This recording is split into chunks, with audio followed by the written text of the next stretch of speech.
लाग्यो। अब सिवाई पनि आयो होइन। अनि यसो काठमाडौँतिरको बाटो सर जान पर्यो भनेर हिँडेको। फर्स्ट टाइम अब काठमाडौँतिर गइँदैछ।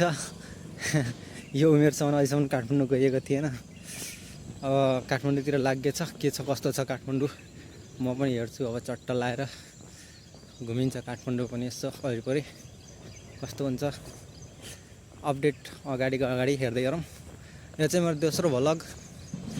अब हेर्दै गर्नु कस्तो लाग्छ है त।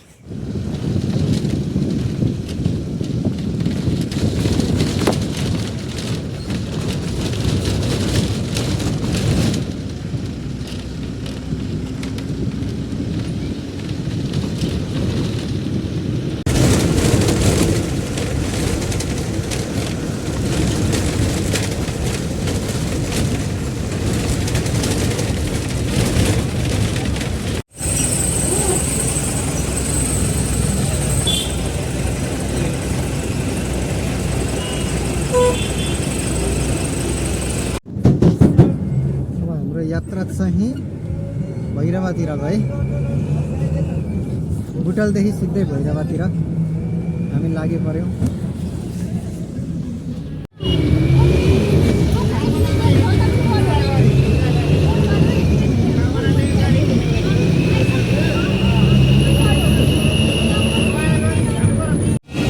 अब हामी एयरपोर्टतिर लागिसकेको छौँ है, रिक्सामा बसेर।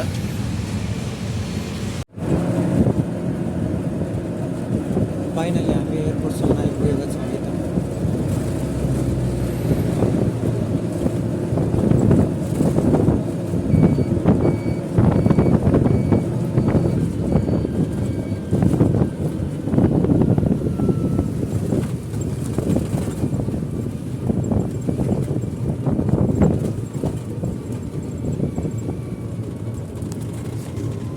एयरपोर्ट छिर्नु रेडी।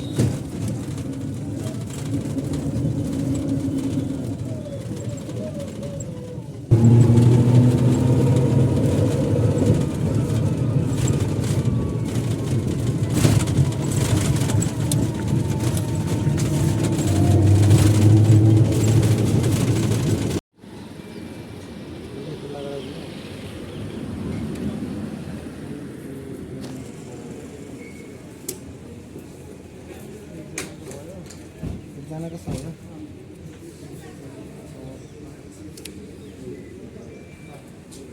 अमिरै छाएछ। फाइनल टिकट चाहिँ पाइसक्यो। अब first ticket, first time airport, first time ticket, first time aeroplane, first time Kathmandu, first time Bhairahawa airport. एक तरिका धेरै फर्स्ट टाइम भयो यो। एरोप्लेन कसरी चढियो र कसरी काठमाडौँ अब तरण गरियो भन्ने कुराहरू चाहिँ हेर्नको लागि रमाइलो छ। र म चाहिँ फर्स्ट टाइम एरोप्लेनमा चढेको र अनि काठमाडौँमा चाहिँ मैले अहिलेसम्म के गरिरहेको छु भनेर चाहिँ हेर्नको लागि चाहिँ नेक्स्ट भ्लग चाहिँ हेर्न नभुल्नु होला। र यहाँ चाहिँ मैले किन चाहिँ बिच बाटोमै एन्डिङ गरेको छु भन्दाखेरि चाहिँ धेरै लङ भ्लग भयो भने चाहिँ तपाईँलाई हेर्न नि अल्छी लाग्ला होइन।